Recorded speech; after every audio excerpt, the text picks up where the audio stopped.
Hi friends, అందరికీ నమస్తే. నేను మీ అభిరామరయ్య. అయితే ప్రజెంట్ ఈ మధ్య కాలంలో ఆధార్లో డేట్ ఆఫ్ బర్త్లు అనేవి చేంజ్ చేసుకోవడం అనేది చాలా ఎక్కువైపోయింది.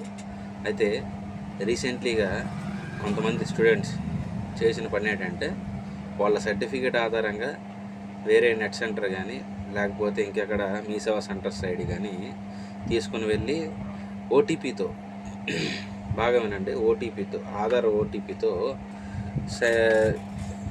డేట్ ఆఫ్ బర్త్ చేంజ్ చేసుకోవడం జరిగింది. అలా డేట్ ఆఫ్ బర్త్ చేంజ్ చేసుకోవడం వల్ల ఏమైందంటే, డేట్ ఆఫ్ బర్త్ అయితే ఆధార్లో చేంజ్ అయింది, కానీ ఎటువంటి వాటికి కూడా డేటాకి గవర్నమెంట్ స్కీమ్స్కి దేనికి చూపించకపోవడం లేదు. అలాంటివి జరగకుండా ఉండడానికి రీజనల్ ఆఫీస్కి కాంటాక్ట్ అయితే వాళ్ళు చెప్పింది ఏంటి తెలుసా? రీజనల్ ఆఫీస్లో బయోమెట్రిక్ అథెంటికేషన్ అంటే తంబ ఇవ్వకుండా ఎటువంటి ఆధారు మారలేదు, ఓటీపీతో చేంజ్ అయ్యింది కాబట్టి బయోమెట్రిక్ అథెంటికేషన్ అవ్వలేదు కాబట్టి మళ్ళీ అక్కడ టోకెన్ తీసుకొని మళ్ళీ డేట్ ఆఫ్ బర్త్ అనేది చేంజ్ చేసుకోవడం జరిగింది.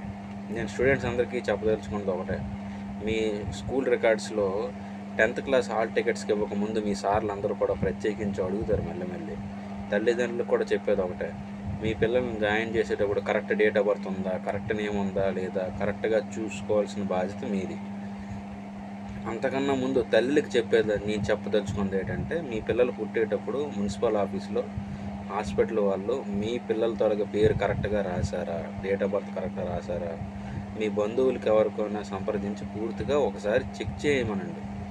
చెక్ చేసుకొని మీరు మున్సిపల్ ఆఫీస్కి వెళ్ళి తీసుకోండి. పాయింట్ నెంబర్ 1 ఏంటంటే, పిల్లలు పుట్టేటప్పుడు తల్లిలు చేయాల్సిన పని ఏంటంటే, మీ పిల్లల తోలుగా పేరు డేట్ ఆఫ్ బర్త్ కరెక్ట్గా మున్సిపల్ ఆఫీస్లో ఎంటర్ అయిందా లేదా, అదే అలాగనే సర్టిఫికేట్ వచ్చిందా లేదా. పాయింట్ నెంబర్ 2 ఏంటంటే, స్కూల్స్లో పిల్లలకి జాయిన్ చేసేటప్పుడు వాళ్ళ డేట్ ఆఫ్ బర్త్ సర్టిఫికేట్ ఇచ్చేటప్పుడు, మీ రేషన్ కార్డు ఇచ్చేటప్పుడు ప్రతి ఒక్క డాక్యుమెంట్ సరి చూసుకోండి.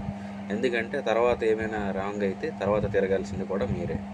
నెక్స్ట్ పాయింట్ నెంబర్ 3 ఏంటంటే, మ్యాక్సిమము వీలైనంత వరకు 10th క్లాస్ హాల్ టికెట్స్ ఇవ్వకముందు రికార్డెడ్గా, అంటే మీ లైఫ్లో మీ స్టడీకి మీరు ఇంత చదువుకున్నారు అని మీ స్టడీకి గుర్తింపు తెచ్చే ఒక సర్టిఫికేట్ అనేది అక్కడే స్టార్ట్ అవుతుంది.